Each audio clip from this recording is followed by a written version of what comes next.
Alhamdulillah pada pagi hari ini Allah telah kumpulkan kita dalam majelis kajian Ba'da Subuh di Masjid Indonesia Frankfurt secara online. Telah hadir bersama kita narasumber utama kita Bapak Ustadz Abdul Munim yang selalu istiqomah alhamdulillah menemani kajian Ba'da Subuh di Masjid Indonesia Frankfurt. Apa kabar Bapak Ustadz? Alhamdulillah sehat, baik. Gimana Mas Tito? Sehat? Alhamdulillah sehat pagi hari ini. Ya, mungkin para pemirsa juga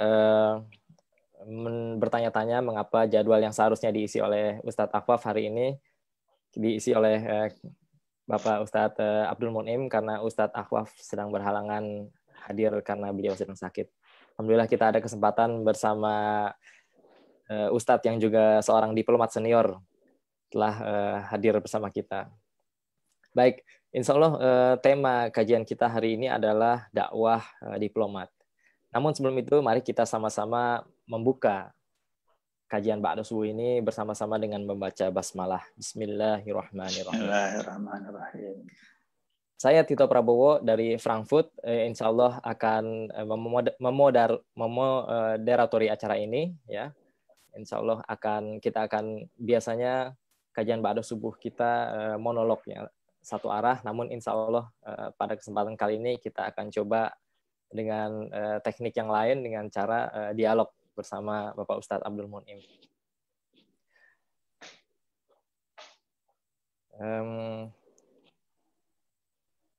Ya, insya Allah telah hadir Bapak Ustadz Abdul Munim. Mungkin sebelum kita masuk ke inti pembicaraan kita, mungkin Bapak Ustadz berkenan untuk memperkenalkan diri kepada para pemirsa yang hadir pada kajian pagi hari ini. Silakan. Assalamualaikum warahmatullahi wabarakatuh. Bismillahirrahmanirrahim. Alhamdulillahirabbil alamin. Wassalatu wassalamu ala asyrafil anbiya'i wal mursalin wa ala alihi washabihi ajmain. Pemirsa dimanapun berada, hari ini seperti yang dibilang moderator tadi, Mas Tito. Mas Tito ini Ketua Masjid Indonesia di Frankfurt yang sangat aktif dakwah ya. Dan saya bersyukur beliau langsung yang jadi moderator sekarang karena beliau punya teknik yang baik. Mudah-mudahan dengan panduan beliau nanti ini berjalan dengan baik. Kita bersyukur kepada Allah. Semoga Allah memberikan hidayah kepada kita, selawat dan salam kepada Nabi Muhammad SAW. Dan saya berdoa kiranya hadirin para pemirsa dalam keadaan sehat walafiat semua dan mendapat hidayah dan berkah dari Allah Subhanahu wa taala.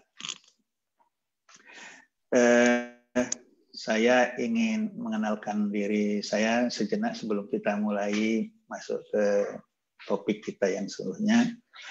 Nama saya Abdul Munim. Nama ini di Indonesia agak sedikit, kalau dibuka di YouTube nama orang asing banyak. Nama orang Indonesia itu sedikit sekali. Yang paling terkenal dulu Abdul Munim Idris yang sudah meninggal, ahli forensik. Karena itu saya nambah nama saya memang Margasya Ritonga supaya kalau dibuka Abdul Munim Ritonga yang keluar cuma nama saya karena langka nama Abdul Munim yang bermarga Ritonga. Istri saya namanya Yeni Gafar, dulu sama-sama di USU, beliau di Sospol, saya di Fakultas Hukum USU. Beliau dulu pernah penyiar radio USU dan pernah juga penyiar TVRI Medan. Dan saya punya anak 4, satu sedang ngambil PhD di IAIN Malaysia, bagian halal produk. Yang kedua, jadi diplomat juga, udah selesai PhD-nya di Australia, namanya Ahmad Amaludin, sekarang di New York. Yang ketiga, Marwah, lahir di Mekah dulu. Waktu saya tugas di Jeddah, sudah selesai masternya di IAIN Malaysia juga. Dan yang keempat, Malik Abdul Aziz, sudah selesai juga masternya di ITB. Alhamdulillah, itulah keluarga saya. Dan saya dulu kuliah S1 di Fakultas Hukum USU Medan, S2 di Universitas Indonesia. Saya udah 45 tahun jadi pendakwah ini. Lebih tua dari diplomat. Jadi diplomat ini sudah 35 tahun. Sebentar lagi Desember ini saya pensiun. Saya kira Masya Allah. Itu dulu pengenalan diri saya supaya kita bisa masuk ke substansi. Terima kasih. Ya, gimana? Silakan Mas Tito. Iya, 35 tahun lalu saya mungkin baru lahir, Pak. Saya masih Deplo, masih Masya Allah. lahir ya. Iya, betul. Jadi sekarang aktivitas Bapak di mana ditugaskan dan apa saja aktivitas keseharian Bapak? Saya bertugas seperti biasa sebagai diplomat, sudah 35 tahun ya. Tapi di samping itu saya aktif berdakwah karena dakwah saya itu lebih tua dari diplomat saya. Dan itu seiring sejalan karena ada salah satu tugas diplomat itu melakukan pembinaan masyarakat. Nah, jadi dakwah ini salah satu bentuk pembinaan masyarakat. Ya, nah menarik ya karena biasanya ada peran ganda yang dimainkan oleh Bapak Ustadz Abdul Mun'im selain sebagai dai juga sekarang sebagai diplomat. Kami ingin tahu nih bagaimana dulu ceritanya sampai Bapak Ustadz itu menjadi seorang diplomat tuh ceritanya bagaimana? Mungkin banyak teman-teman, banyak adik-adik kita di sini yang kuliah di Jerman mungkin berminat nanti menjadi seorang diplomat. Mungkin Bapak bisa kasih ceritanya bagaimana dan sangat menarik ya. Kita ingin tahu sekali. Ya, biasanya anak muda senang cerita sejarah. Yang senior pun suka cerita when I was masa lalu ya. Sama-sama suka kita. Saya terangkan sedikit. Dulu saya bawaannya agak bandel. Dalam hadis Nabi ada diterangkan, kalau anak bandel itu ada dua. Kalau bagus membimbingnya, insya Allah sangat bermanfaat. Tapi kalau salah, itu bisa membahayakan. Jadi saya termasuk jenis anak yang bandel. Di Medan lagi besarnya, dan istilah lain di Medan itu lasa, aslinya gerak sana gerak sini. Kayak over energi. Ibu saya berdoa supaya janganlah sampai saya jadi preman, tapi bahkan bermanfaat untuk masyarakat. Dan dia selalu berdoa dan memotivasi saya. Pernah dibilang yang saya ingat, dia bilang, nanti kau kalau sudah besar, kau Islamkan Amerika ya. Dia nggak tahu detailnya, tapi itu kalimatnya. Itu terngiang-ngiang di dalam pikiran saya. Terus saya pernah digendongnya umur 2 tahun setengah di MIK, suruh membacakan Inna sholata tanha 'anil fahsya'i wal munkar. Ternyata itu bibit-bibit yang bikin saya jadi akhirnya pendakwah.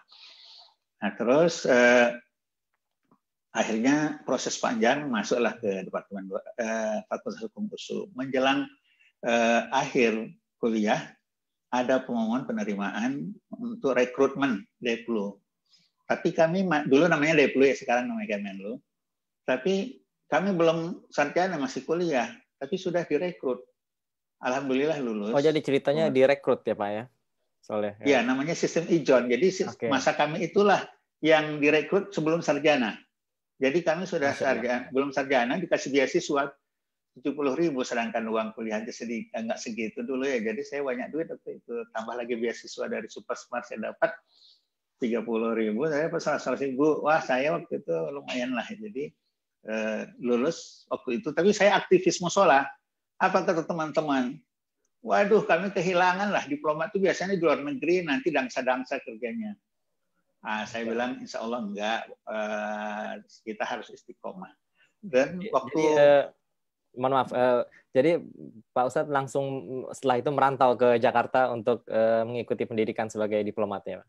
Terakhir sebelum ke Jakarta saya cerita, waktu di tes sama psikolog, dia tanya, Anda sudah bekerja? Saya bilang, belum.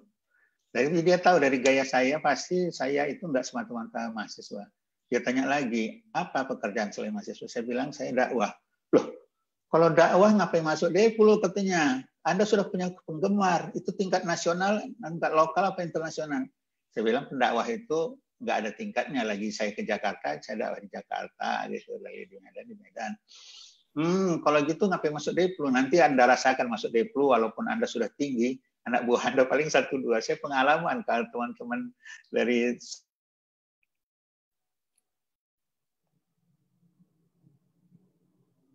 Oke, nampaknya ada... Spontan aja coba. Mungkin Allah untuk berdakwah di lingkungan Deplu dan sekitarnya, saya bilang.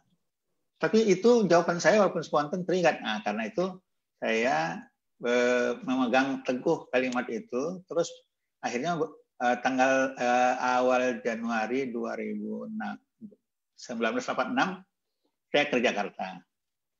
Di Jakarta mulailah saya ikut sekolah dinas luar negeri. Yang kami ada 3 jenjang sekolahnya. Pertama namanya Sekdilu, yang kedua Sesdilu, yang ketiga Sesparlu. Saya ikut yang pertama Sekdilu namanya. Selain saya kegiatan Sekdilu, saya aktif berdakwah di lingkungan tempat tinggal saya di Komplek Deplu, Gandaria Selatan. Di sana ada Masjid Deplu. Saya gerakkan remaja masjid yang sudah nggak aktif. Itu kader-kadernya itu banyak kerja di Deplu jadinya. Memang kalau orang berorganisasi ini jadi militan, semangat, gairah untuk berjuangnya tinggi. Jemaah di masjid itu pun semakin gairah. Itulah awalnya. Terus di Deplu sendiri, saya terus aktif di Pusdiklatnya itu. Dulu kami di Iskandar Shah dekat Blok M setengah tahun lagi pindah ke Sisingamangaraja di Pusdiklatnya. Nah, di sana saya belum ada masjid waktu itu. Pusdiklatnya bilang, kalian ini rajin sholat tapi belum ada musola kita bangun ya katanya. Tapi ya kalian yang aktif nanti ya. Siap kami bilang. Nah, itulah awalnya berdiri musola. Sayalah antara lain yang mengisi jadi imam dan khotibnya. Setelah itu saya juga berdakwah ke Komplek Deplu lain. Kemudian setelah selesai Sekdilu di Pejambon pun ada kegiatan salat Jumat. Saya juga mengisi imam khotibnya dulu. Kami belum punya masjid, masih Grong Serbaguna. Terus ada lagi hari-hari besar Islam dirayakan oleh Korpri. Saya ikut di dalamnya, ikut MPQ dulu. Juara 1 sering berapa kali. Akhirnya saya jadi juri. Dan belakangan saya buat lagi piala bergilir Ali Alatas. Luar biasa waktu itu. Nah, dan saya sampai sekarang pun ada hubungan lah dengan masyarakat Deplu yang ada di komplek-komplek sana. Itu kira-kira kegiatan saya waktu awal-awalnya. Nah, kalau saya boleh simpulkan ya, jadi Pak Ustadz ini berangkat dari masjid ya, tadi aktivis masjid, kemudian selama pendidikan di Kemlu juga aktif di masjid, dan sekarang juga nggak jauh-jauh dari masjid ya. Masya Allah, jadi ikatan dengan masjidnya itu sungguh kuat gitu ya. Mungkin ya, ini saya anak masjid. Kalau boleh saya simpulkan bahwa ikatan seorang mukmin dengan masjid itu akan berkaitan erat dengan kesuksesannya. Bukan begitu Pak Ustadz? Ya, saya dulu dengar hadis Nabi itu, pemuda yang menggantungkan hatinya ke masjid diharamkan Tuhan kulitnya disentuh api neraka. Masya Allah, masih itu aja tuh teman-teman yang mahasiswa di sini. Terus kita gantungkan hati kita di masjid, insya Allah hadiahnya diharamkan Tuhan kulit kita di masuk neraka. Baik, selama Pak Ustadz berada di Kemlu, sudah di mana saja kira-kira pos-posnya? Saya pertama tahun 90 sampai 93 itu di KJRI. KJRI itu Konsulat Jenderal Republik Indonesia di Jeddah. Wah, itu banyak pengalaman, nanti boleh cerita sedikit. Terus kedua di Khartoum, buka perwakilan baru bersama teman-teman di Sudan itu 2 tahun karena Chris Mon harus pulang. Nah, tahun 2000 saya berangkat lagi ke Mumbai, KJRI Mumbai, Konsulat Jenderal Republik Indonesia di Mumbai, India. Itu 4 tahun di sana, saya jadi kuai setahun. Kemudian pulang dari situ lama saya di Indonesia. Sebelum berangkat lagi, saya ikut pasukan perdamaian, jadi tentara setahun. Nah, nanti boleh cerita sedikit tentang pengalaman yang luar biasa, karena itu saya jadi anggota veteran sekarang. Nah, kemudian, itu bagaimana ceritanya Pak Ustadz? Kenapa dari Kemlu kok tiba-tiba loncat ke tentara istilahnya dalam pasukan pengamanan itu bagaimana? Oke, saya jawab awam sebentar lagi. Kita itu belum nyambung gitu.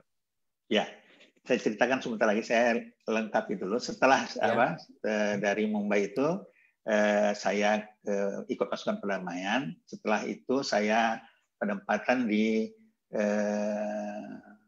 Muscat, Oman, buka perwakilan baru. Saya dikasih amanah untuk buka perwakilan baru. Selanjutnya saya terus di Kedutaan Indonesia di Yaman. Karena perang, kami mengungsi ke Oman lagi, tapi daerah Salalah 1000 kilo dari Muscat. Nah, dari sana saya cross posting ke Frankfurt ini. Jadi ini yang ke-6 kali. saya posting. Itu ada ceritanya semua, tapi saya karena pertanyaan Pak Moderator, saya cerita dulu jadi pasukan perdamaian. Jadi tahun 2006 ya, kita komitmen Indonesia untuk mengirim pasukan perdamaian PBB ke Lebanon, bergabung dengan UNIFIL namanya, bersama grup Garuda Kontingen 23A. Nah, saya dari Deplu diminta awalnya 6 orang, jadinya 3 orang untuk bersama-sama tentara, dan kami dikasih pangkat tituler namanya. Saya dapat pangkat letkol.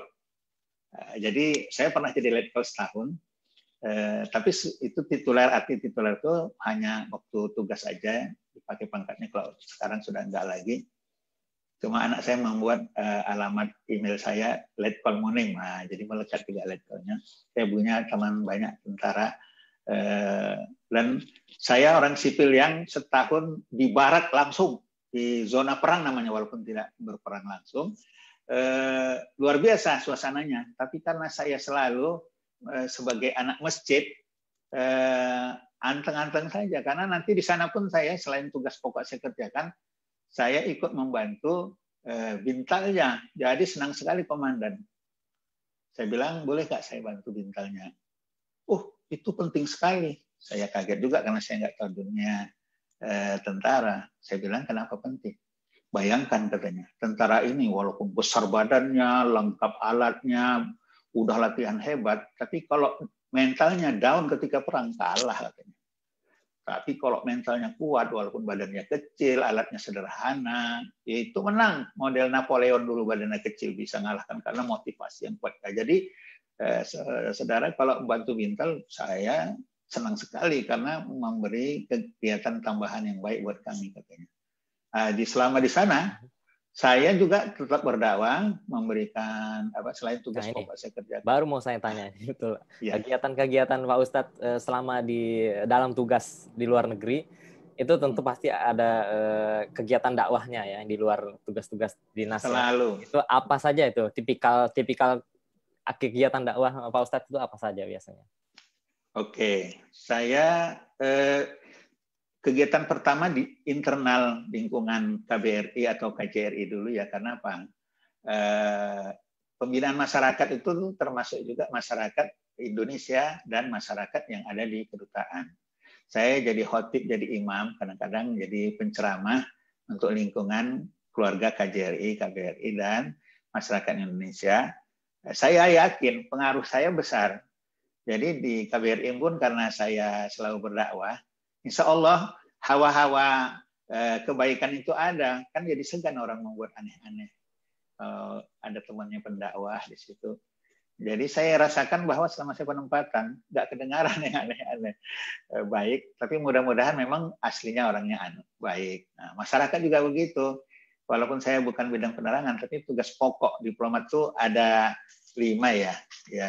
Nah, mungkin sebelum masuk ke situ ya, situ, Pak Ustadz, ini kita coba masuk ke temanya perlahan-lahan. Jadi tema kita hari ini dakwah diplomat, gitu ya. Yeah. Nah, sekarang sebelum kita membahas detail dakwahnya, poin dakwahnya, kita masuk dulu ke poin diplomatnya. Itu sebenarnya tugas seorang diplomat itu apa saja sih, Pak? Mungkin bisa diceritakan. Ya, ini bagus nih jadi pemberitahuan kepada masyarakat umum ya. Ini termasuk penerangan ya, tugas penerangan supaya masyarakat itu mengerti apa sih tugas diplomat itu, karena jarang diceritakan orang. Diplomat itu tidak banyak ya. Tugas pokok kami ada 5. Pertama sebagai representing, yang kedua protecting, yang ketiga promoting, yang keempat negotiating, yang kelima reporting. Representing artinya kami ini wakil negara, wakil pemerintah di negara lain bertugas. Ada bilateral namanya, seperti kita di Jerman bilateral. Ada regional itu dengan ASEAN, OKI dan sebagainya, ASEAN ya. Ada yang namanya multilateral itu di PBB. Jadi kami kadang-kadang bertugas di multilateral, kadang-kadang di regional, kadang-kadang di bilateral. Sebagai perwakilan negara untuk mengurus kepentingan negara kita di tempat kita tugas. Yang kedua, protecting. Tugas kita melindungi bangsa Indonesia maupun badan hukum Indonesia yang ada di luar negeri. Karena itu perwakilan itu jadi rumah rakyat itu. Istilah kami ya, tempat berlindung di kala panas, tempat bertanya di kala sesat, tempat minum di kala haus, tempat makan di kala lapar. Dan kami pun disuruh sebagai petugas diplomat itu harus menampilkan sikap yang ramah, jangan kejam, jangan seram, tapi orang merasakan anteng. Nah, gimana? Ada yang kejam? Enggak, cuma diingatkan tapi kita jangan kejam. Oke, ya, mengerti. Kan kita selalu senyum aja ya kan, walaupun kadang-kadang nggak tahu hati kita. Kita yang tahu hati kita. Nah, tapi diplomat itu harus selalu senyum, biar orang gembira. Kalau kita senyum, orang yang sedih jadi berkurang sedihnya. Tapi kalau kita muka tegang, orang yang tadinya gembira jadi sedih. Nah, itu kalau sama diplomat, insya Allah kita happy selalu. Kenapa? Senyum aja dia. Problemnya apapun dia senyum aja. Mudah-mudahan semua diplomat kita senyum, karena memang kita dikenal masyarakat yang smiling face ya. Dulu Pak Harto dikenal dengan smiling general. Nah, kemudian tugas kita promoting, kita mempromosikan Indonesia, citra Indonesia supaya yang baik. Kalau ada orang cerita-cerita jelek tentang Indonesia, kita counter, kita luruskan. Karena tugas kita memang untuk promoting, karena kita kasih tahu apa potensi negara kita yang bisa dikerjasamakan dengan masyarakat yang lain atau negara di mana kita bertugas. Tugas kita lagi sebagai negotiating, melakukan negosiasi kepada pihak-pihak yang diperlukan untuk menyelesaikan masalah atau untuk merundingkan sesuatu. Dan terakhir tugas kita reporting, kita infolah ke pusat apa yang sudah kita kerjakan. Kira-kira itu tugas pokoknya kalau tentang tugas pokok. Masya Allah, oke. Luar biasa, kita jadi sekarang sedikit banyak tahu lah bagaimana tugas seorang diplomat itu ya. Nah, kalau kita lihat tadi ada 5 tugas seorang diplomat. Sekarang coba kita masuk ke poin berikutnya, yaitu dakwah ya. Kita sebagai seorang muslim, dakwah itu kan bukan hanya tugas seorang ustadz, betul tidak Pak Ustadz? Jadi setiap muslim itu diwajibkan untuk berdakwah, betul? Iya. Jadi ada yang salah di kalangan masyarakat menganggap dakwah itu dilakukan ustadz-ustadz aja. Kemudian orang-orang dari pesantren, kemudian orang yang belajar agama. Ya kita dalam Islam nggak seperti model agama lain harus pendeta atau pastor yang menjadi pendakwahnya. Islam semua orang boleh berdakwah. Dasarnya itu hadis Nabi yang menyatakan balighu anni walau ayat, sampaikan daripadaku walaupun satu ayat. Prinsipnya begini, dengan adanya hadis itu, jadi semua orang boleh berdakwah satu ayat saja pun dia tahu, sampaikan. Sehingga di rumah orang tua pun bisa ngajar anaknya untuk belajar Quran, belajar fikih sepanjang yang diketahui orang tuanya. Kalau enggak dia panggil guru ke rumah macam-macam. Jadi terbuka. Kalau hanya orang tertentu saja yang pintar yang berdakwah, itu nanti sedikit pendakwahnya. Dan jadi kita tidak perlu menunggu gitu ya, Ustaz? Enggak lah, di dunia ini selama hidup ini tak satu pun ada manusia yang lengkap ilmunya. Meskipun ada Imam Al-Ghazali, Imam Syafi'i dan sebagainya, mereka hanya di bidang tertentu pendalamannya, bidang lain mereka tidak sedalam apa yang mereka kuasai. Dan menurut para ustadz-ustadz ini dari perbincangan kita, satu saja pun mau kita kuasai, ahli tafsir, sampai mati pun nggak selesai. Jadi jangan takut, dakwah aja lah sepanjang yang kita bisa. Nanti yang mendengar itu akan mengklarifikasi yang kita dakwahkan itu. Karena kan belajar itu nggak sama satu guru. Didengar dari sini nanti klarifikasi sama yang lain. Kalau benar, alhamdulillah benar. Jadi semua kita harus berdakwah. Saya sebagai diplomat, saya tunjukkan bahwa kewajiban kita semua berdakwah. Dulu sebelum saya juga jadi diplomat, sebagai sarjana hukum, saya berdakwah terus. Saya bertanya sama teman-teman di IAIN lagi. Kenapa saya yang dari Fakultas Hukum yang sering dakwah? Kalian di IAIN itu nggak semua dakwah. Oh, rupanya ada problemnya Mas Tito. Katanya gini, di Quran itu ada kalimat kabura maqtan indallah ya antaqulu ma la taf'alun. Mereka takut di situ. Sungguh besar dosanya bagi orang yang bisa berkata tapi dia nggak memperbuat. Ini berat, itu paling berat di pendakwah ini. Dia kalau sudah mengatakan dia harus mencontohkan. Benar, Mas Ito? Iya, luar biasa. Nah, sekarang kalau boleh kita analogikan ya, Bapak seorang diplomat, lalu kita semua ini sebagai seorang Muslim, maka sesungguhnya kita ini juga adalah seorang diplomat. Ya, tapi kalau Bapak ini negara ya, yang dibawa itu negara, maka kita seorang Muslim yang dibawa adalah ajaran Islam. Betul nggak itu, Ustaz?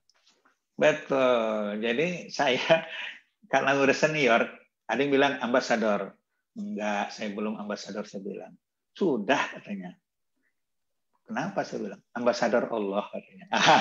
Jadi kita semua ini ambasador Allah ini, Mas Tito. Mas Tito itu juga ambasador Allah ya. Nanti hadiahnya dari Allah, gajinya dari Allah, kemudian aduh mulia sekali lah kita dakwah ini. Sebagai diplomat negara pun beruntung kita berdakwah. Kenapa? Kita membangun hubungan baik dengan semua orang, baik seagama maupun beda agama, dan negara kita negara setempat. Kalau seagama ada cekcok-cekcok, kita damaikan. Dan kita jadi banyak teman. Jadi apa yang saya rasakan, saya kalau udah selesai tugas di satu tempat, saya punya saudara yang permanen di situ. Jadi dimanapun saya dakwah, punya saudara permanen saya. Ada sebagian orang udah selesai di tempat satu, udah selesai dia. Paling 1-2 temannya. Kalau saya banyak teman. Nah, misalnya Mas Tito, nanti kalau saya pulang, masih mau nggak bersaudara sama saya? Insya Allah. Nah, kira mau berdakwah, masih bisa nggak saya diperankan di sini nanti? Insya Allah. Nah, itulah salah satu kelebihannya, ya Allah. Tolong teman-teman, bukan hanya diplomat, apapun profesi Anda, ayolah kita berdakwah sama-sama. Karena apa? Rasulullah udah lama meninggal. Siapa yang meneruskan risalahnya sampai kiamat? Ya kita inilah semua dari segala profesi. Janganlah mentang-mentang jadi pengacara misalnya. Oh, saya bukan ustadz. Lantas nggak mau belajar agama, nggak mau menyampaikan. Nggak gitu. Nggak usahlah sombong dengan kelebihan kita. Nggak seberapa itu. Sehebat apapun yang kita miliki, orang lain masih punya yang lain. Nggak ada yang pantas disombongkan, malu lah kita. Jadi jangan pula sombong karena kita dilebihkan Allah sesuatu, misalnya kedudukan harta, lantas nggak mau lagi berdakwah. Enggak. Tugas kita bersama. Bahkan nama citra dakwah itu akan meningkat kalau semua kita turun. Yang kaya ngirim ngasih duitnya, yang punya ilmu pakai ilmunya, yang berkuasa dengan kekuasaannya. Wah, kalau semua kayak gitu, mantap dakwah ini. Mudah-mudahan ada yang mengikuti saya lah. Memang diplomat ini kedengarannya nggak banyak ya Mas Tito ya, jadi pendakwah ya.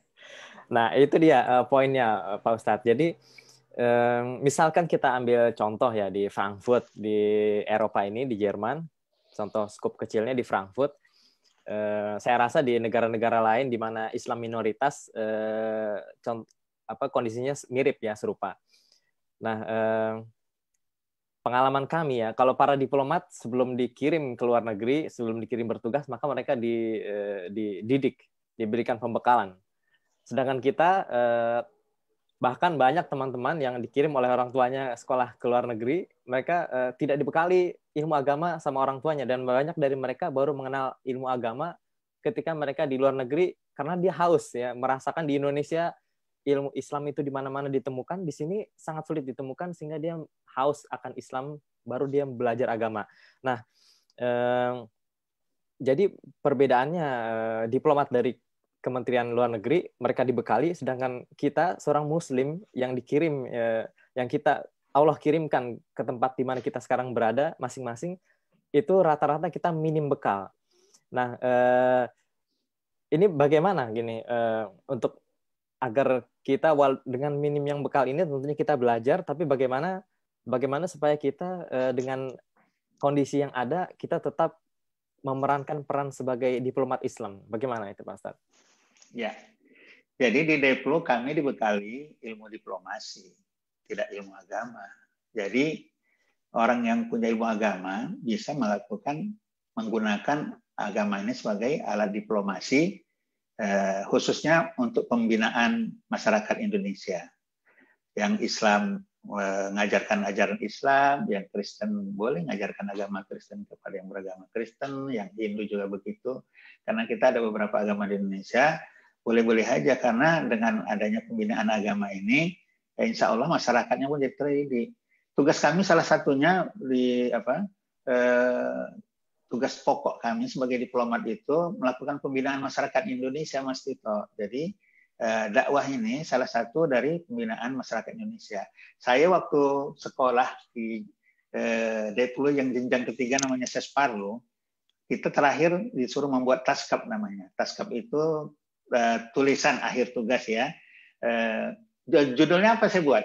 Diplomasi religius. Mula-mula direkturnya, apa ini, nggak pernah kedengaran kalimat ini. Nah, saya jelaskan. Kalau kita membawa misi ekonomi atau perdagangan, atau pedagang aja lah kita buat. Kita bilang itu diplomasi ekonomi. Kalau kita buat seniman, kita bilang itu diplomasi kebudayaan.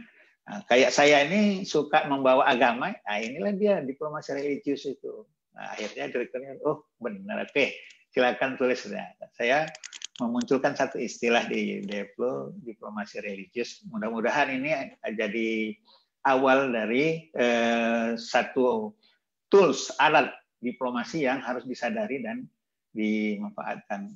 Semasa Pak Hasan Wirayuda dulu, itu diperkenalkan sekali bahwa Indonesia itu negara mayoritas penduduk Muslim terbesar di dunia. Itu menjadi kekuatan bargaining position kita.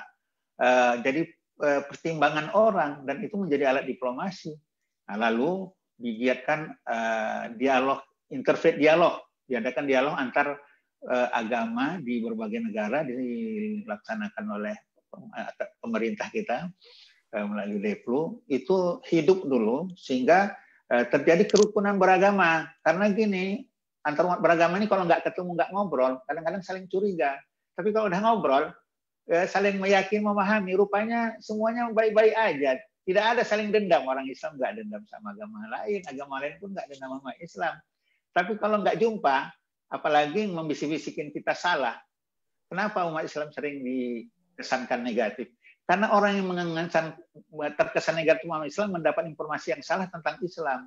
Tapi ketika dia ketemu sama orang Islam menjelaskan, ya Allah, malu dia. Orang Islam itu lembut, baik, penyayang, penyantun, suka bersaudara, suka kompak-kompak. Asli Islam itu begitu.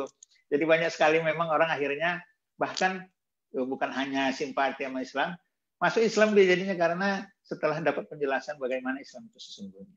Nah, yang agama Kristen juga jelaskanlah kepada yang lain bagaimana sebenarnya agama Kristen itu. Jangan kita perdebatkan. Kalau berdebat itu nanti masing-masing mencari kelemahan. Kita dialog aja, jelaskan aja yang kita yakini kepada orang, walaupun beda, nggak apa-apa. Orang memahami, oh begitu. Ketika orang menjelaskan sama kita agamanya, kita dengar aja, oh begitu. Jangan didebat, karena itu masing-masing punya keyakinan. Semuanya pasti marah kalau disalah-salahin. Nah, itulah tugas diplomat itu, kita melakukan interfaith dialog supaya damai, kompak, dan kita bisa kerjasama kalau udah damai, kompak. Selain interfaith dialog juga selalu diadakan pertemuan intelektual Muslim di berbagai negara, karena kita harus merepresentasikan realnya Indonesia. Realnya Indonesia kan Muslim mayoritas terbesar di dunia. Apa buktinya? Kita buktikanlah bahwa kita punya intelektual Muslim yang banyak yang juga bisa melakukan kerjasama dengan intelektual di negara manapun berada. Nah, itu antara lain yang kita lakukan. Gimana Mas Tok? Nah, jadi jelas ya? Jelas, alhamdulillah. Nah, saya ada 2 pertanyaan nih, tapi sebelum masuk ke pertanyaan yang kedua, saya mau menajamkan dulu tentang definisi diplomasi itu sendiri. Mohon dikoreksi atau diluruskan. Diplomasi itu apakah sesuatu yang tidak jelas hitam dan putihnya, ya, atau sesuatu yang win-win solution? Itu bagaimana? Mungkin Pak Ustadz bisa menjelaskan diplomasi. Sekarang kan mudah ya, buka aja di Google, nanti banyak itu arti diplomasi. Memang kadang-kadang diartikan diplomasi itu kayak nipu gitu ya, berdiplomasi, melakukan yang tidak sesungguhnya. Enggak, diplomasi itu mulia. Diplomasi itu seni. Seni bagaimana ya. bergaul, seni bagaimana bernegosiasi, seni bagaimana melakukan perlindungan. Walaupun kita misalnya melindungi warga negara kita, tapi jangan sampai tersinggung orang lain walaupun mereka melakukan hal yang salah. Nah, itu kan hebat sekali. Jadi seninya itulah, seni sebagai wakil negara, seni bagaimana melindungi orang, seni bagaimana mempromosikan negara, seni bagaimana bernegosiasi sama orang. Jadi itu dia. Seni itu diplomasi. Ini dia makin seru nih pembicaraannya.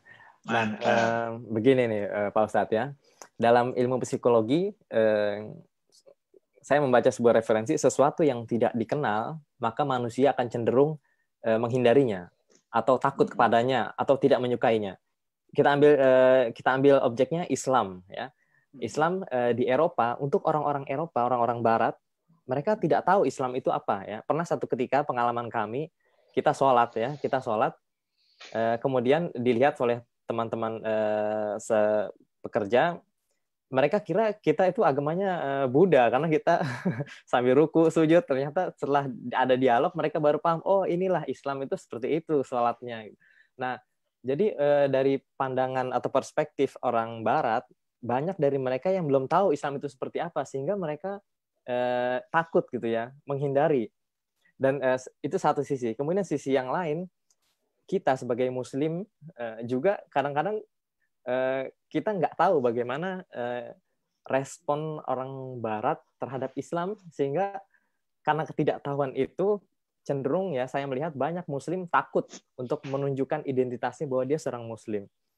Nah, ini disinilah poin saya melihat poin diplomasi itu masuk. Bagaimana cara diplomasi atau seni mengenalkan Islam kepada target dakwah kita. Kalau tadi misalnya seorang diplomat mengenalkan negara Indonesia, maka kita bagaimana seorang Muslim representing Islam kepada mereka yang belum mengenal Islam. Itu bagaimana mungkin cara-caranya itu. Mungkin Bapak sebagai Ustadz dan diplomat bisa memberikan tips-tips kepada kami. Ya, ini udah 45 menit, tapi memang kita bicaranya masih kurang 45 menit karena tadi ada 7 menit terlambat, ada kesalahan teknis mulainya ya. Kapan kita mulai dialog nih? Biar teman-teman yang lain pasti kepingin dialog ini. Ya, setelah ini. Jadi setelah ini kita akan lakukan dialog dengan para pemirsa. Gitu ya. Mungkin agak melorot sedikit waktunya dari 1 jam, nggak apa-apa ya, karena ini sesuatu yang baru dan langka mungkin. Banyak pemirsa yang mau mengetahui, dan nanti recordnya ini bisa didengar banyak orang. Karena selama ini memang kurang dikenal tuh diplomat, jadi agak serem. Mas Tito mungkin awal-awalnya serem lihat saya ya, karena nggak lagi kan. Nah, kita pakai aja nih rumus cinta. Cinta kepada Allah, cinta sesama manusia. Secara psikologi ada kesamaannya. Rumusnya kan begini, tak kenal maka tak cinta. Tak cinta maka tak sayang. Tak sayang maka tidak mau berkorban. Tapi kalau sudah kenal, akan jatuh cinta. Setelah cinta, akan timbul sayang. Setelah sayang, timbul mau berkorban untuk yang dicintai dan disayangi. Ini tingkatannya begitu. Coba kita perhatikan kepada Allah dulu ya. Kalau kita kenal sama Allah, cintanya luar biasa kita kepada Allah. Yuhibbunahum kahubbillah wallazina amanu asyaddu hubbalillah. Orang-orang yang orang-orang beriman itu yang kenal Allah itu, dia sangat cinta sekali kepada Allah karena dia udah kenal. Mas Tito dulu saya boleh kasih contoh ya, sama istri sebelum kenal cinta nggak? Kan belum kenal, Pak. Bagaimana? Mulai cintanya kapan? Setelah kenal kan? Semakin dalam kenalnya, semakin dalam cintanya. Jadi Islam ini juga kalau nggak kenal orang, dia mungkin mengenal Islam itu dari pintu yang salah. Kalau yang membisiki dia itu Islam itu jahat, kejam, kemudian tidak berperkemanusiaan, yang lahir dalam diri dia itu kemarahan. Tapi kalau dia kenal Islam itu rahmatan lil alamin, memberi rahmat kepada semua alam. Islam artinya salam, damai. Ya kan, Islam itu memberikan kesejukan. Efeknya itu timbulnya cintanya mencintai orang Islam meskipun dia nanti tidak masuk Islam. Tapi dia cinta sama orang Islam. Kenapa? Orang Islam itu baik. Karena itu tugas kita orang Islam, kenalkanlah Islam sebaik mungkin, diminta nggak diminta, jangan diam, jangan tidur, turun ke jalan, kasih tahu sama orang, jangan takut, jangan ragu. Al-haqqu min rabbik fala takunanna minal mumtarin. Yang benar itu datangnya dari Allah, nggak usah ragu-ragu. Kalau ada yang protes, kita jelaskan aja. Kalau nggak, belum bisa hari ini, sabar, besok, nggak bisa besok lusa. Kalau nggak, akhirnya dia nggak bisa dikasih penjelasan, nggak apa-apalah, urusan dia sama Allah, tapi tugas kita sudah selesai. Jadi, mari kita kenalkan Mas Tito, Islam ini, Islam yang rahmatan lil alamin, Islam yang wasatiyah, Islam itu khairul umuri awsatuhah, sebaik-baik urusan itu pertengahan. Jadi kita umatan wasata, umat yang tengah, kita nggak ekstrim kanan, nggak ekstrim kiri, sehingga terasa damai, kompak. Jangan marah-marah berdakwah. Ud'u ila sabili rabbika bil hikmah. Kalau ngajak orang itu dengan cara bijaksana. Ya, senyum, damai, ajak makan, kasih duit, contohkanlah dengan contoh kehidupan akhlak yang baik, akhlakul karimah. Mudah-mudahan sukses. Tapi kalau nggak sukses itu urusan Allah. Kata Allah, tugas kau cuma nyampaikan. Tugas aku yang menunjuki orang atau menyesatkan orang. Nah, dengan penjelasan ini, jadilah kita semua jadi ambasador Allah ya, Mas Tito ya. Siap, Mas Tito? Insya Allah siap. Semua kita ini ambasador. Insya Allah. Tapi ambasador Allah karena tidak ada ijazahnya yang resmi ya.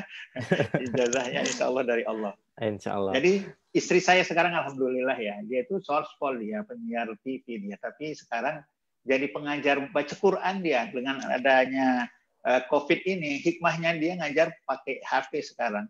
Muridnya ada di UK, ada di India, ada di Jerman ini. Kan berfaedah. Jadi istri diplomat kan kalau cuma makan, minum, jalan-jalan, ya itu aja dapat nilainya. Sekarang dia plus. Dia ngajari orang bisa mengaji. Insya Allah yang mengaji tadi itu biasanya dugem dan sebagainya. Jadi pakai kerudung bagi baik. Itu Mas Ito. Sama teman-teman saudara yang agama lain pun kita datang, kompak, kita jelaskan aja. Misalnya kalau misalnya, ini yang lebih sensitif lagi. Kita kan kadang-kadang bertamu sama teman yang nggak Islam, dia kan ngidangkan makanan. Kita kasih tahu aja, saya kasih tahu, maaf ya, karena ini ajaran agama, saya harus mengamalkannya. Kami nggak bisa sembarangan makan, kami ada namanya makanan halal. Nah, mereka bisa paham kok. Kalau kami di Medan udah paham tuh Mas Tito, saya anak Medan ya. Kalau ada pesta biasanya ada 2 hidangan tuh, satu hidangan yang halal, satu hidangan yang biasa dimakan orang yang non Muslim. Nggak perlu ditanya, nggak perlu diminta, nggak ada yang tersinggung karena udah sama tahu. Jadi dengan kenal timbul cinta. Kalau udah cinta, sayang. Apa beda cinta sama sayang? Mas Tito waktu cinta sama istri paling mau beliin bakso, belum mau menyiapkan rumah sama pakaian, ya kan? Setelah nikah tumbuh sayang. Mau menyediakan rumah, pakaian, apa kebutuhan istri lebih itu disiapkan karena udah sayang. Walaupun misalnya wajahnya udah berubah tak seindah yang dulu muda, kita tetap aja melakukan sesuatu yang baik, lebih baik dari dulu semua masa pacaran, masa kenalan lah ya sama istri. Kenapa? Karena udah pindah ke sayang, meningkat. Nah, kalau udah sayang, kita mau berkorban apa saja. Jadi kita bangun cinta. Absus salam, tebarkan salam. Salam itu kan damai. Damai itu kan melahirkan cinta. Gimana Mas Ito? Masya Allah. Jadi intinya kita melalui cinta, salam, dan tugas kita hanya menyampaikan. Selebihnya Allah Subhanahu Wa Taala yang akan memberikan hidayah atau hasilnya semuanya di tangan Allah. Baik, insya Allah kita sekarang masuk ke sesi tanya jawab. Jadi para pemirsa yang dimanapun berada di Indonesia atau di Eropa yang ingin ikut berdialog langsung, boleh mengangkat tangan ya dengan mengklik fitur raise hand, atau boleh juga menyampaikan di kolom chat. Nanti kita bisa langsung berdialog dengan Pak Ustadz Abdul Mun'im jika ada pertanyaan. Dan untuk para pemirsa yang menyimak melalui Facebook atau YouTube bisa juga menuliskan di kolom chat di sana. Nah, mungkin sambil menunggu pertanyaan masuk, ini sudah ada yang menulis dari Ibu Linda Sari. Ibu Linda Sari bertanya, bagaimana hukumnya Pak Ustadz pejabat yang ikut mengucapkan hari raya agama lain? Oh, gitu ya.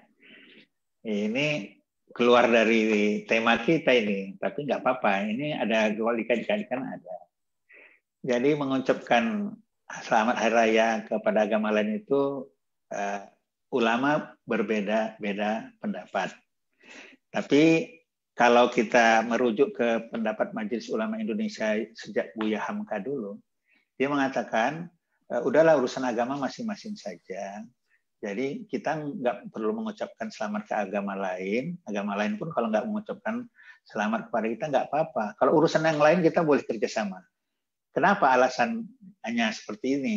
Karena begini, ada pendapat kalangan Islam.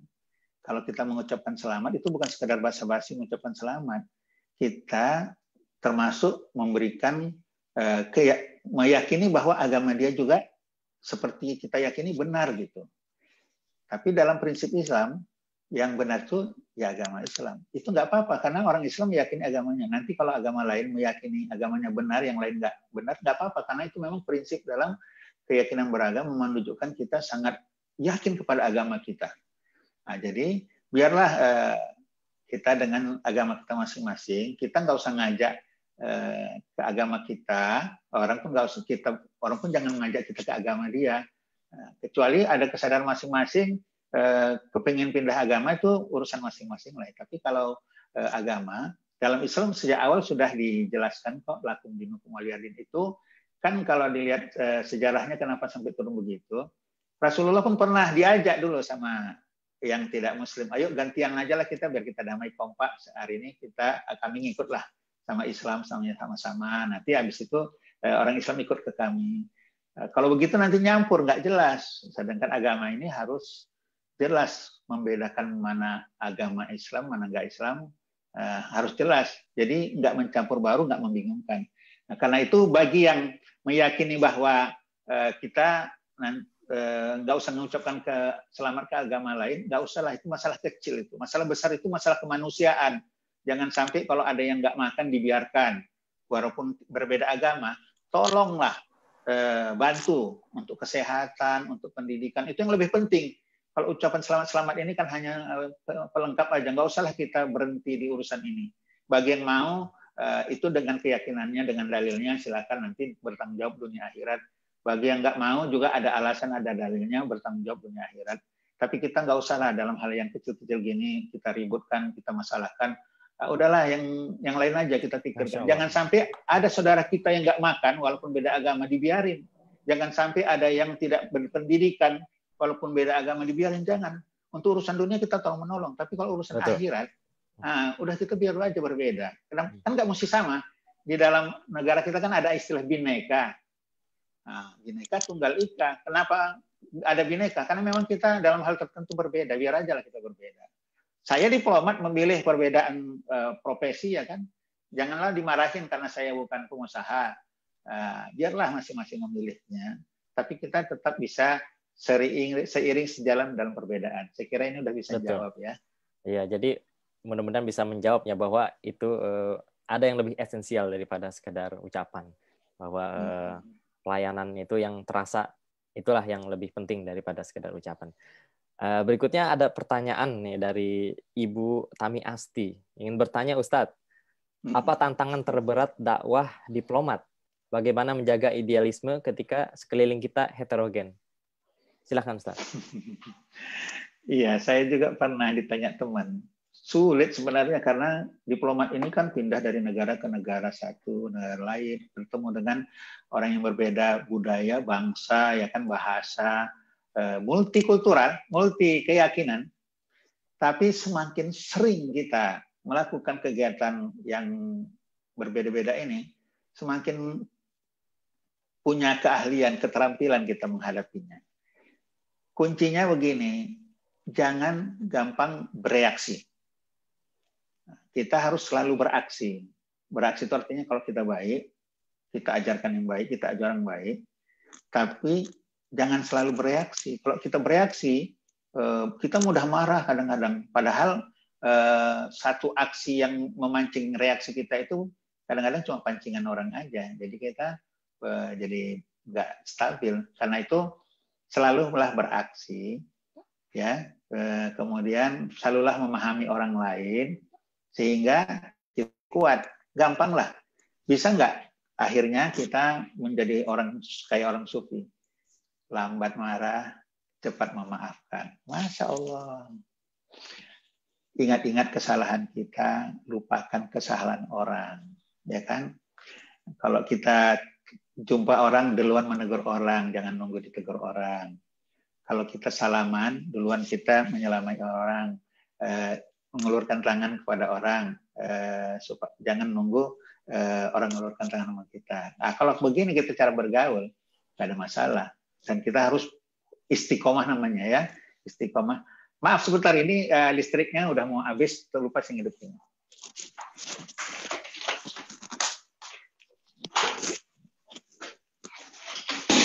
Waduh, maaf, ini ada.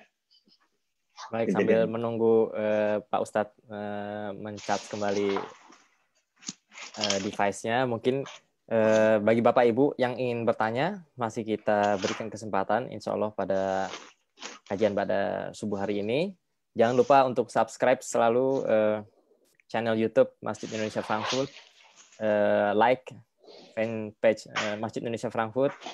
Insya Allah Masjid Indonesia Frankfurt juga sedang berencana untuk membangun atau membeli bangunan sendiri untuk Masjid Indonesia Frankfurt. Selama ini, alhamdulillah, Allah berikan kita kesempatan untuk menyewa di pusat kota Frankfurt, dan insya Allah warga masyarakat Muslim di Frankfurt berencana untuk membeli bangunan sendiri sehingga dapat dana yang dikelola ini dapat lebih optimal dilakukan, digunakan untuk kegiatan dakwah dan syiar bagi masyarakat Muslim Indonesia di Frankfurt.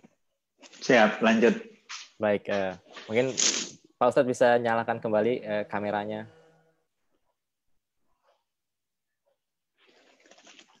Baik, ya. Oke. Nah, itu mungkin tadi bisa menjawab pertanyaan dari Ibu Tami Asti ya. Berikutnya ada pertanyaan dari ini, mohon maaf saya kurang tahu ini Bapak atau Ibu ya, dari Bapak atau Ibu Wasni Azwar ya. Pertanyaannya begini. Salah satu fokus dari Kemenlu adalah sosial, ekonomi, budaya, dan pemberdayaan masyarakat Indonesia di luar negeri. Berkaitan dengan istilah diplomat religius, sebagai seorang diplomat senior, bagaimana pandangan Bapak terhadap pemberdayaan masyarakat Indonesia di luar negeri? Apakah positif dan negatifnya, baik dari sisi pemerintah maupun dari sisi masyarakat? Bagaimana pula hubungan masyarakat Indonesia di luar negeri dengan masyarakat setempat, seperti misalnya di Jerman? Saya tidak terlalu menangkap kemana maksud pertanyaan itu, tapi saya coba menjawab dengan apa yang saya tangkap ya maksudnya. Jadi sesungguhnya tugas diplomat itu segala bidang sebenarnya. Ippolet sosbud hankam. Diplomat itu representasi negara, bukan seperti kelurahan hanya untuk kampung ya, tapi mewakili negara. Semua departemen itu, kalau di Indonesia satu departemen ngurusin satu bidang, misalnya pendidikan. Kalau kita diplomat ngurusin segalanya. Lagi urusan pendidikan, kita bicara pendidikan dan sebagainya. Jadi tugas diplomat itu semuanya. Sedangkan yang saya istilahkan diplomasi religius itu hanya salah satu tools, alat untuk melengkapi dan menyempurnakan saja. Jadi mau dipakai ke bicara tentang agama, ideologi, politik, ekonomi, sosial budaya, ada di dalamnya muatan agama, boleh-boleh aja. Tapi itu muatan agama itu maksudnya kan untuk memperindah, mempermanis dan menyempurnakan apa yang kita lakukan. Nah itu yang kita lakukan. Selain tugas kita untuk melindungi masyarakat Indonesia maupun badan hukum Indonesia yang ada di luar negeri, kita juga melakukan kerjasama dengan negara di mana kita bertugas dan dengan masyarakat yang ada di situ. Masyarakatnya kan kadang-kadang selain masyarakat dalam negeri juga masyarakat internasional ada di sana. Kita melakukan hubungan baik lah, itu namanya melakukan pencitraan Indonesia. Ada yang paling dikenal namanya people to people contact. Nah, saya selalu Sholat saja pun saya gunakan untuk melakukan people to people contact. Saya selalu bergantian sholat dari masjid ke masjid yang ada di Frankfurt ini ya, bukan hanya masjid Indonesia, tapi masjid orang Maroko, Turki dan sebagainya. Nah, di sana saya mengenalkan diri, dialog. Kadang-kadang sengaja saya pakai peci hitam ini supaya dikenal, oh ini Indonesia. Nah, terjadilah pembicaraan di sana, kompak. Nah, kemudian dengan warga setempat walaupun beda agama, kita bisa-bisa aja, nggak apa-apa, kan nggak ada masalah beda agama. Saya terutama terkesan tuh di India dulu tugas. Saya kompak sekali sama orang Hindu, sama orang Kristen. Mungkin tahan dulu Pak Ustadz ya. Oh, ada. Ya betul. Nah, ini pertanyaan yang menarik ya. Apa yang paling berkesan selama Pak Ustadz bekerja sebagai diplomat dan dalam ada kaitannya dengan dakwah?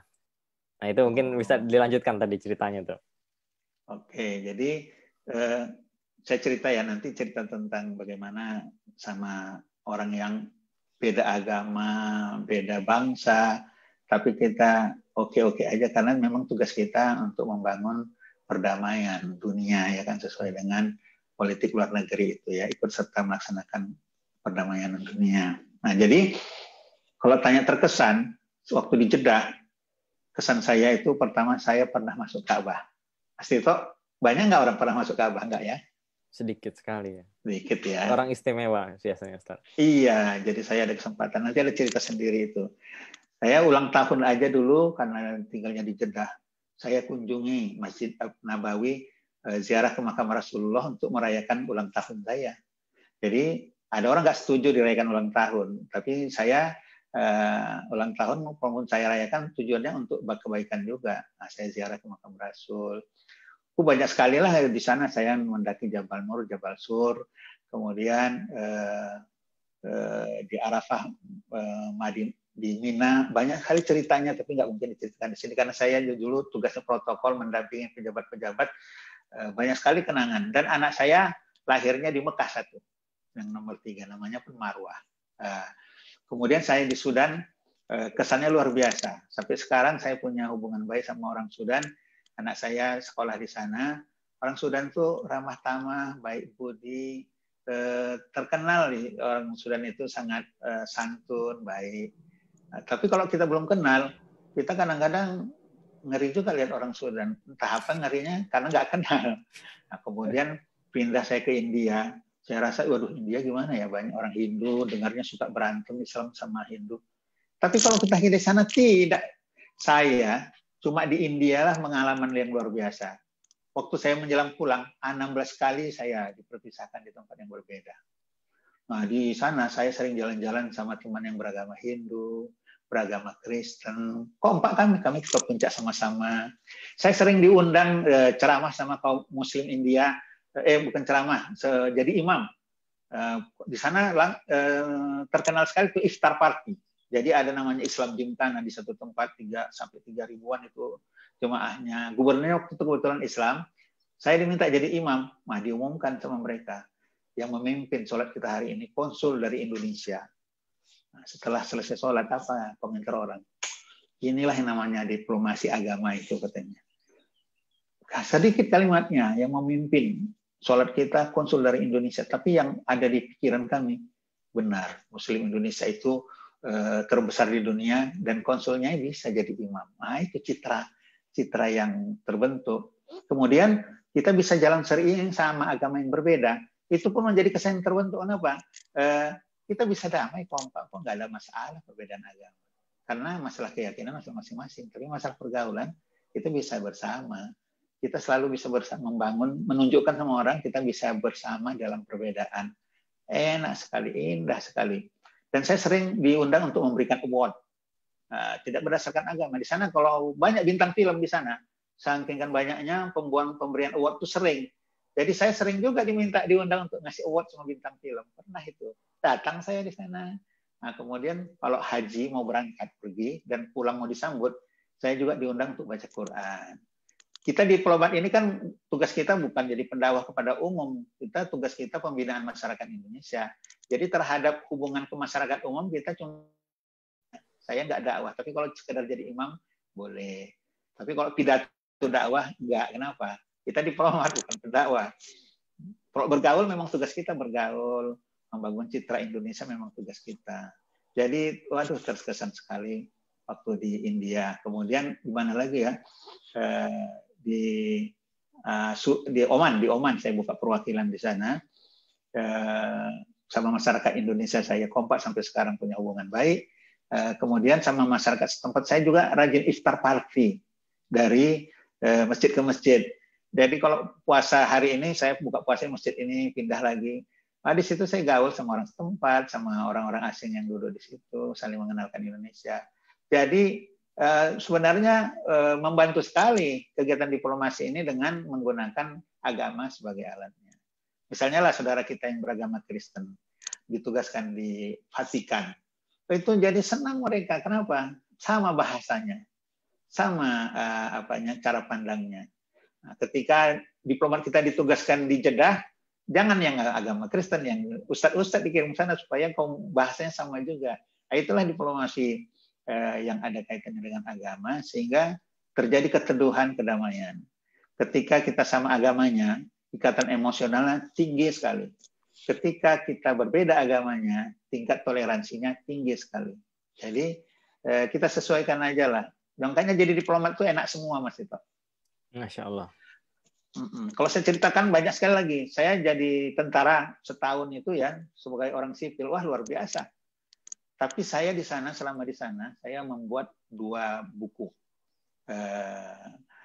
Kumpulan Buletin Jumat, tapi judulnya saya buat Kami yang Berada di Antara Israel dan Lebanon. Wah, itu kenangan saya. Ada bukunya itu, dan di situ sedikit ada cerita-cerita yang romantis kira-kira antara hubungan tentara dengan keluarga yang ditinggal. Jadi banyaklah kenangan, dan saya pernah ke Masjid Aqsa juga sendiri. Di Masjid Aqsa itu saya ketemu sama pemuda Palestina. Jadi seharusnya saya tinggal di hotel, katanya udah di rumah kami aja. Saya sebenarnya ngeri, tapi saya berdoa sama Allah. Akhirnya saya tinggal di rumah mereka, tidur di rumah mereka. Tapi saya jadi dibawa keliling sama mereka ke tempat-tempat yang kalau kita hanya turis nggak mungkin lah. Tapi ini dibawanya ke tempat-tempat orang Israel. Dia bilang nggak ngeri. Saya bilang saya ngajar di situ jadi guru. Kita orang Islam kadang-kadang ngajar anak-anak Israel juga. Dalam hal-hal begitu kita kompak, katanya nggak apa-apa. Jadi Anda jangan takut, katanya. Saya yang ngeri-ngeri sedap ke orang Medan. Tapi alhamdulillah selamatlah, saya nggak ada apa-apa karena saya yakin sama Allah aja. Banyak sekali lah pengalaman di Jordan juga, di sana ada Ashabul Kahfi. Jadi saya mengunjungi tempat-tempat sejarah Islam. Di Spanyol juga saya ke Alhambra, Cordova, tempat sejarah Islam yang 600 tahun berkuasa di sana ya. Jadi diplomat banyak sekali lah pengalaman. Jadi saya udah keliling 5 benua, Mas Tito. Di setiap benua itu ada kenangan sendiri. Di New York saya ceramah di Masjid Al-Hikmahnya itu. Di Inggris pun saya udah pernah ceramah, di Libya pernah ceramah. Tapi kalau ceramah itu lebih ke masyarakat Indonesia karena tujuannya pembinaan masyarakat. Nah, kalau ke masyarakat asing saya gaulnya aja karena memang tugas kita bergaul dengan masyarakat untuk mengenalkan Indonesia. Ini panjang kali kalau diteruskan. Banyak. Ya, ada apa lagi yang mau diceritakan, Mas? Ya, mungkin karena kita sudah berada di penghujung waktu, mungkin Pak Ustadz Abdul Mun'im mungkin berkenan memberikan kami kalimat penutup yang mungkin bisa kita ingat baik-baik dan kita aplikasikan dalam diplomasi kehidupan sebagai seorang Muslim. Ya, jadi pertama dari pembicaraan tadi, jadikanlah diri kita semua, perempuan, laki-laki, besar dan kecil, sebagai ambasador Allah. Sebesar apapun pengetahuan kita, ajarkanlah, karena kita nggak dihalangi dengan apa yang kita ketahui, segitulah kita ajarkan. Yang kedua, janganlah sombong karena kita diberi kedudukan, kekayaan, sehingga membuat kita malah jauh dari Allah, padahal yang memberinya itu Allah. Apapun yang kita miliki, kita sadari itu dari Allah, kita kembalikan kepada Allah, kita abdikan kepada Allah, biar berkah yang datang kepada kita. Yang ketiga, bertoleransilah kepada sesama Muslim, jangan saling mengkafirkan, jangan saling menyalahkan, saling meluruskan kita, ibarat satu bangunan. Dan dengan agama lain jangan berkelahi, jangan saling menyalahkan, saling kompaklah meluruskan kita dengan agama lain. Nah, yang terakhir, kita ini semua ambasador Indonesia sebenarnya. Jadi diplomat Indonesia kita, baik resmi maupun tak resmi, tugas kita membangun citra Indonesia. Kalau kita jelek di sini, walaupun kita satu orang, tapi nama Indonesia yang jelek. Kalau kita baik di sini, walaupun kita seorang, mengharumkan nama Indonesia yang jumlah penduduknya lebih 260 juta ya. Karena itu kita ini nggak boleh memaksakan di sini seperti negara kita, karena kita ada di negara orang, kita harus patuh pada undang-undang aturan yang sudah dibuatnya. Kami pun diplomat, walaupun kami punya hak kekebalan diplomatik, tapi tetap menjunjung tinggi dan menghormati peraturan setempat, kita patuh, kita ikuti, jangan dilanggar, jangan ditabrak, sehingga kehadiran kita di sini akan menambah baiknya hubungan kita antara Indonesia dengan negara di mana kita bekerja. Dan jangan tinggalkan kesan-kesan negatif, misalnya utang nggak dibayar, melanggar peraturan dan sebagainya, kemudian berkelahi. Tinggalkanlah kenangan yang indah. Insya Allah saya meninggalkan kenangan indah ya Mas Tito ya. Insya Allah. Saya bergaul, bersahabat, apa yang saya ketahui, saya sampaikan, apa yang saya bisa kasih, saya kasih. Jadi kita menabur ilmu dan menabur kenangan. Insya Allah, Allah menyayangi kita, manusia pun menyayangi kita dan mendoakan orang, dan kita insya Allah didoakan orang. Saya kira itu saja. Kalau ada kesalahan saya mohon maaf. Mudah-mudahan ada faedahnya yang saya sampaikan ini. Kalau ada yang baik, sampaikan kepada orang lain. Kalau nggak ada yang nggak baik, sampaikan ke saya, kita diskusikan. Mana tahu saya yang salah, kita luruskan. Nasrul minallah wa fathun qarib wa basyiril mu'minin. Assalamualaikum warahmatullahi wabarakatuh. Waalaikumsalam warahmatullahi wabarakatuh. Alhamdulillah rabbil alamin. Terima kasih kepada Bapak Ustadz Abdul Mun'im yang telah berkenan berbagi ilmu dan pengalaman kepada para pemirsa kajian Ba'da Subuh. Insya Allah para pemirsa sekalian, kita masih bisa berjumpa lagi dengan Bapak Ustadz Abdul Mun'im setiap Sabtu. Insya Allah bersama beliau. Jangan lewatkan. Mari kita cukupkan kajian Ba'da Subuh hari ini dengan sama-sama membaca hamdalah alhamdulillahirabbil alamin. Dan mari kita tutup dengan membaca doa kafaratul majelis bersama-sama. Subhanakallahumma wa bihamdika asyhadu an la ilaha illa anta astaghfiruka wa atubu ilaik. Terima kasih. Mudah-mudahan Allah Subhanahu wa taala menghimpun kita hingga di surga kelak. Amin amin ya rabbal alamin. Jazakumullahu khairan katsiran. Wassalamualaikum warahmatullahi wabarakatuh. Waalaikumsalam.